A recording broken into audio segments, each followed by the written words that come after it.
नमस्कार दोस्तों, स्वागत है आपका एग्जाम बुक चैनल में। दोस्तों, इस वीडियो में यूपीएसआई और जेल वार्डन का जो एग्जाम है उसके लिए जो प्राचीन इतिहास में मैं आज कवर करूंगा जैन धर्म से रिलेटेड जितने भी क्वेश्चन है आपके इस वीडियो से आपके जो है हो जाएंगे। चलिए आगे बढ़ते हैं। पहला समझते हैं जैन धर्म।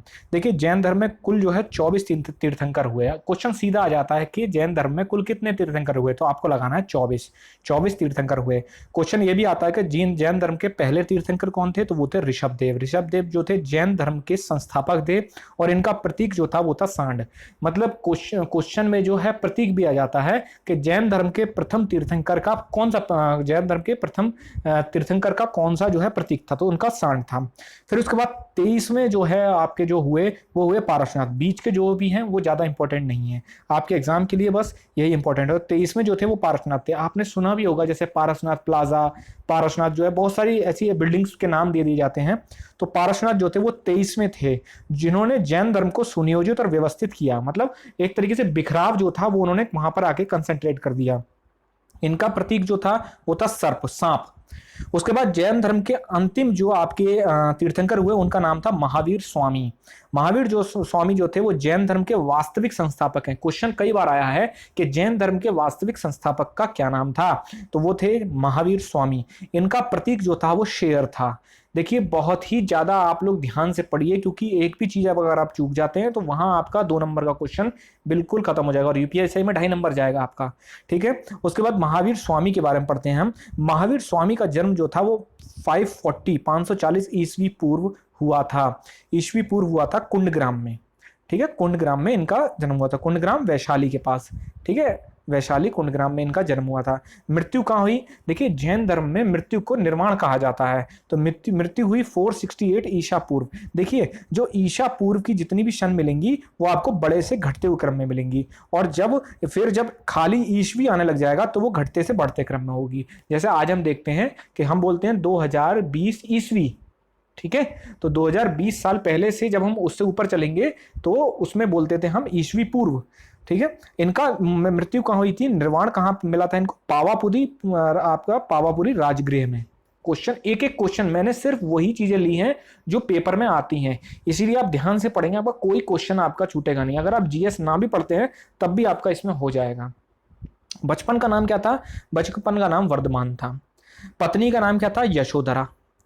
पुत्री का क्या नाम था? प्रियदर्शनी। पिता का क्या नाम था? सिद्धार्थ। पिता जो इनका सिद्धार्थ नाम जो था यही गौतम बुद्ध का बचपन का नाम था।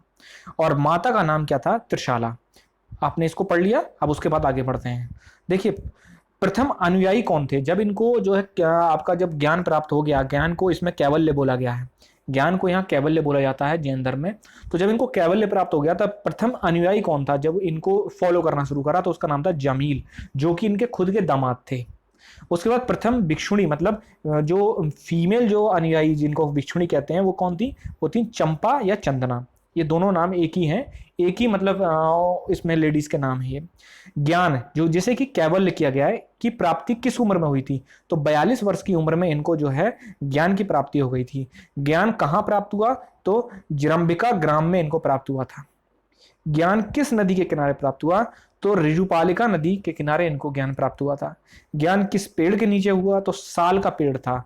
ये क्यों मैं बड़ा पढ़ा रहा हूँ साल का पेड़? क्योंकि गौतम बुद्ध में भी जो है आपका पेड़ के नीचे हुआ था। वो मैं जब गौतम बुद्ध की जो बुद्ध का पूरा एक वीडियो बनाऊंगा, नेक्स्ट वीडियो आपकी बुद्ध की आएगी, उसमें सारा कवर कर लूंगा मैं। बौद्ध साहित्य में महावीर को क्या कहा गया है? निगंठनाथ पुत्र। ये जो है महावीर को बौद्ध साहित्य में कहा गया है। महावीर की तपस्या का वर्णन आपका जो था आचार रंग सूत्र में है। जैसे क्वेश्चन ही आ जाता है अगर कि महावीर की तपस्या का वर्णन जो है वो किस में दिया गया है, तो आचार रंग सूत्र में आपका महावीर की तपस्या का वर्णन किया गया है। महावीर का प्रथम उपदेश जो था वो आपका राजगृह में हुआ था। राजगृह में इन्होंने प्रथम उपदेश जो है दिया था, जैसे आपका गौतम बुद्ध ने सारनाथ में दिया था। जैन तीर्थंकरों की जीवनी जो है वो कल्प सूत्र में है। प्रमुख जैन राजा कौन थे? मैं इसलिए पढ़ा रहा हूं, कभी कभी पूछ लेते हैं कि निम्न में से जैन धर्म को मानने वाले कौन थे। तो सबसे बड़े जो हुए थे तो बहुत सारे, लेकिन सबसे बड़े जो हुए वो थे उदयन और चंद्रगुप्त मौर्य।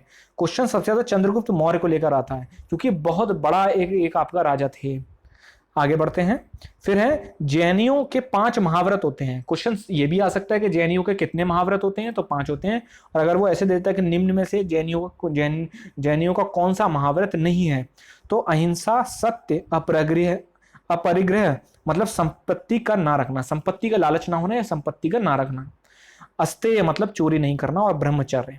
ये जो आपके 5 जो थे महाव्रत थे। उसके बाद जैन धर्म में 3 रत्नों के बारे में बताया गया है। तीन रत्न कौन के हैं? सम्यक दर्शन या श्रद्धा, सम्यक ज्ञान या सम्यक आचरण। ये 3 जो हैं आपके त्रिरत्न इनको बोला जाता है, इनको त्रिरत्न आपका बोला जाता है। फिर है जैन धर्म 2 भागों में विभाजित हुआ, श्वेतांबर और दिगंबर। श्वेतांबर कौन थे? जो सफेद कपड़े पहनते हैं। और दिगंबर कौन थे? जो बिल्कुल ही आपका नंगे रहते हैं। आपने बहुत जगह देखा होगा जब आपके शहरों में कोई जो है दिगंबर, ऐसे नहीं कहते कि दिगंबर जो हैं वो जा रहे हैं, तो इस तरीके से दिगंबर जो होंगे वो बिल्कुल न्यूड आपके चलते हैं, और श्वेतांबर जो होते हैं वो सफेद कपड़े धारण करते हैं। आगे बढ़ते हैं। फिर आपका जैन धर्म ईश्वर में विश्वास नहीं करता। देखिए ये जो चीजें ना ये बहुत आती हैं आपकी यूपीएसआई के लिए, खासकर ये बहुत चीजें आपको जाननी पड़ेंगी।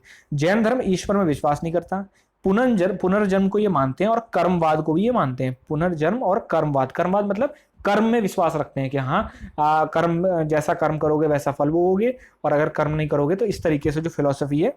आत्मा में विश्वास करते हैं ये लोग। श्यादवाद और अनेकांतवाद जैन धर्म से संबंधित सिद्धांत हैं, श्यादवाद और अनेकांतवाद। फिर है प्रथम उपदेशक। प्रथम उपदेशक जिसको कि जैन में थेरा बोला जाता है, वो कौन थे? आर्य सुधर्मा। जैनियों की भाषा प्राकृत भाषा जो थी वो जैनियों की थी। हाथी गुफा मंदिर जो कि उड़ीसा में है, माउंट आबू जो कि राजस्थान में है, और श्रवण गोलबेला जो कि कर्नाटक में है। श्रवण गोलबेला जो है यहाँ पर चंद्रगुप्त मौर्य ने समाधि ली थी, इसलिए बहुत ज्यादा आपका इंपॉर्टेंट है, जो कि कर्नाटक में है। ये जैन तीर्थ स्थल है। ऋषभदेव जो थे जो प्रथम तीर्थंकर थे, उनका उल्लेख ऋग्वेद में किया गया है। क्वेश्चन आता है कि ऋग्वेद में निम्न में से कौन से तीर्थंकर का उल्लेख है? तो ऋषभदेव का आपका जो कि प्रथम तीर्थंकर थे उनका आपका उल्लेख किया गया है। जैन संगतियां मतलब जैन की संगतियां मतलब बैठकें कहाँ हुई हैं? तो पहली बैठक सबसे ज्यादा इंपॉर्टेंट होती है, जो कि पूछी भी जा सकती है।